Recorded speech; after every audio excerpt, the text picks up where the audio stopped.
Hey guys, so today I'm going to talk to you about compound events, which means more than one event happening at the same time.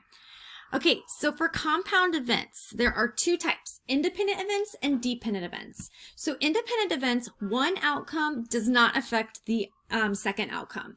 So for example, if I roll a dice and then I toss a coin, that dice doesn't have anything to do with what's going to happen on the coin. They're just independent of each other. Now for dependent events, it's a little bit different. One outcome does affect the other outcome. So let's say that I have a deck of cards, all right? So I have a bunch of cards here, and let's say I do two draws. One draw, I'm going to draw this right here, and I'm not going to replace it. I'm going to put it off to the side. Then my second draw was affected by the first draw because I can never draw this card ever again. Okay, so these are dependent on each other. One depends on the other. One is going to mess up the other move. Now, if I had it replaced, then they would be independent of each other.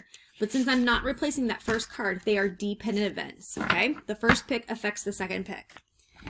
All right, so some key words that I'm going to teach you guys about, and I want you to, anytime you see these words, I want you to circle them, and this is how you're going to determine if it's if you're going to have to multiply or add.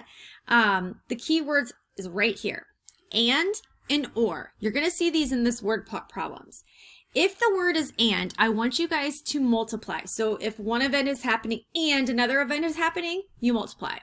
All right, but if you see that keyword or, so one event is happening or the other event is happening, then you're going to add. All right, that is so important. So I made up a little rhyme. I don't know why, but these help me. So I always say and means times. I learned it because it rhymes. Or means add. I learned it from my dad.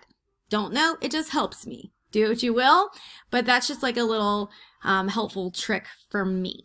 All right. So here's what we're going to do. I have two examples, and you're going to get your notes out, and you're going to fill these out with me.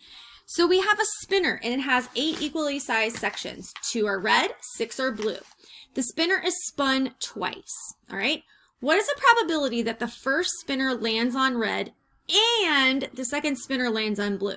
That's that key word I was talking to you guys about. And means times. I learned it because it rhymes. All right, so I know I'm going to multiply these probabilities together. So find the two probabilities. The first one is red. So we have 2 red out of 8. And then I said I was going to multiply because of that word and then the probability of blue is going to be, there is 6 blue sections. So we're going to do 6 out of 8. All right, that is going to give us 12 out of 64. And that's going to simplify to 3 out of 16.